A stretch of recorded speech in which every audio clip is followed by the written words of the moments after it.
Ya, menyambung yang tadi nih, saya mau ke Hensat nih. Apa ketakutannya? Memang kenapa kalau misalnya memang ditunjuk dari perwira TNI atau Polri yang tadi aktif kata, kalau ini kita versinya Bung Edi tadi ya, ini kan bisa disampingkan, kan ditunjuk langsung bukan pemilihan untuk sebagai calon kepala daerah gitu loh. Nah kalau memang begitu apa ketakutan sih, kekhawatiran apa kalau mereka menjabat di situ?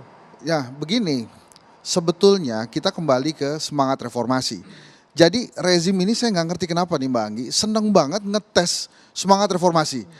Testing the waternya itu selalu semangat reformasi yang dites. Apa misalnya contohnya yang pertama tiba-tiba ada 3 periode gitu kan. Itu kan semangat reformasi itu cuma satu, membatasi presiden hanya cuma 2 periode.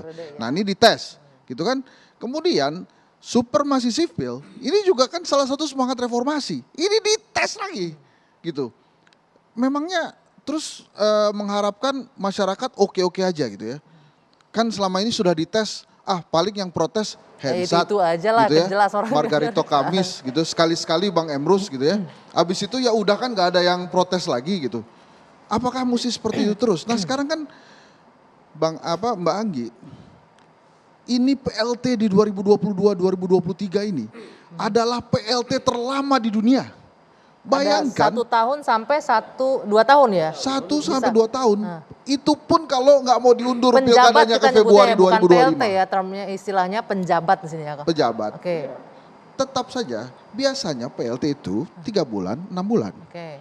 Ini mau ada setahun 2 tahun. Apalagi kalau nanti diundur jadi Februari 2025. Apalagi kalau isu yang luar biasa ngaco itu, ada perpanjangan presiden 2027 yang katanya juga gubernur dan bupati wali kota ini ikut-ikutan, enak betul mereka. DPR juga. Nah ini kita mau kembali lagi ke masa-masa Orde Baru itu. Jadi kekhawatirannya adalah mengarah ke Orde Baru begitu ya untuk Bukan mulai. itu Mbak Anggi. Sekarang kan kita ini kan sudah dalam tahap perbaikan demokrasi, perbaikan bernegara. Terus kenapa kemudian perbaikan-perbaikan yang sudah baik ini kemudian dipersulit? Misalnya dibuat simpel. Kalau ada yang selesai PLT, ditunjuk sekda langsung naik. Itu kan juga lebih enak gitu.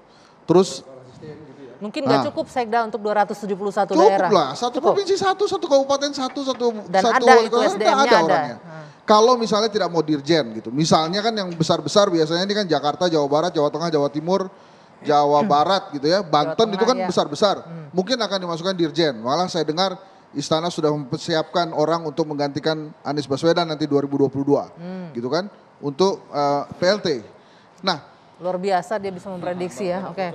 Ya memprediksi kan itu kan kelihatan nih dari sekarang ini kan sudah begitu tuh. Nah, makanya menurut saya jangan lagi lah di testing seperti ini. Oke, titik dulu sampai di pertanyaan saya belum terjawab nih. Ketakutan apa selain tadi kekhawatiran Orde Baru? Loh, ada supremasi sipil yang kemudian dilanggar dan kemudian akhirnya balik lagi ke masa-masa kelam Orde Baru. Ada indikasi balik ke masa-masa kelam Orde Baru dan saya nanya supremasi lagi sipil kan ini. tadi Mbak Angin nanya, saya tanya balik kenapa kemudian harus ada TNI dan Polri di situ? Kenapa nggak dibiarkan saja sipilnya? Nah. Apakah sipil ini kurang cerdas atau gimana? Nah gitu lah kira-kira. Silakan Bung Baik, saya dulu. Ya, silakan. Saya pikir Bung Satrio ini kalau dikatakan test the water ya rejimnya, yang melakukan test the water itu kan Bang Kodari itu. Saya sama kita teman-teman pengamat juga. Pak Jokowi sudah mengatakan tidak mau saya 3 periode, tapi bukan rejim loh. Yang test the water itu Bang Kodari yang lebih dulu melempar 3 periode itu. Saya juga termasuk yang mengkritik itu. Artinya bahwa bukan berarti kita menuduh bahwa rejim ini test the water terus. Nah kembali kepada katakanlah TNI Polri gitu ya. Karena saat saya baru klik berita ini ketika periode yang kemarin bahwa ada yang sudah pilkada yang sudah berlalu. Artinya apa? Ada daftar 10 kabupaten kota paling rawan pada pilkada. Artinya bukankah misalnya andaikan pemerintah menetapkan atau mengangkat atau apapun namanya pelaksana pilkada itu PLT itu dari TNI bukankah atau dan Polri lebih memahami tentang situasi keamanan? Karena sebentar. Karena apa? Karena mereka lebih mengetahui bidang mereka tentang itu. Ada tingkat kerawanan di suatu daerah. Tidak boleh satu waktu pun soal keamanan itu harus kita jaga. Artinya prinsip sebentar. Nanti buat Anda. Jadi ini harus kita pertimbangkan. Oleh karena itulah bahwa pemerintah andaikan mengangkat katakanlah dari TNI Polri saya kira hal yang wajar. Misalnya, bukankah itu terjadi di Aceh kemarin? Bukankah itu terjadi di Jawa Barat? Argumentasi saya adalah sangat kuat.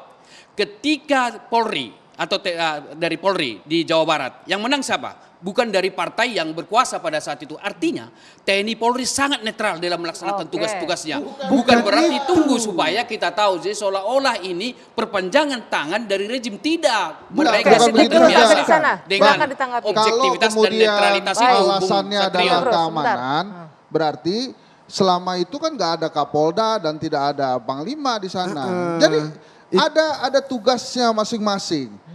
Bupati, wali kota, gubernur tugasnya apa, Kapolda, Pangdam itu tugasnya apa. Jadi kalau seolah-olah harus TNI Polri supaya aman, berarti Bang Emrus mengecilkan peran Kinerja Kapolda Panglima dan Panglima Kapolda selama Bukan, ini. Menjangkau artinya ada semua itu. tingkat-tingkat kerawanan tertentu di suatu daerah. Pertimbangan-pertimbangan itu harus dilakukan oleh pemerintah secara profesional, secara objektif. Tidak boleh kita berikan kesempatan. Bung. Karena bagaimanapun dalam suatu pemilu Saya bisa saja ada tingkat kerawanan yang berbeda-beda Bung. masing-masing Nah daerah. kalau Bung. begitu langsung aja di awal langsung tentukan bahwa gubernur di daerah tersebut harus TNI Polri. Kalau misalnya argumennya begitu.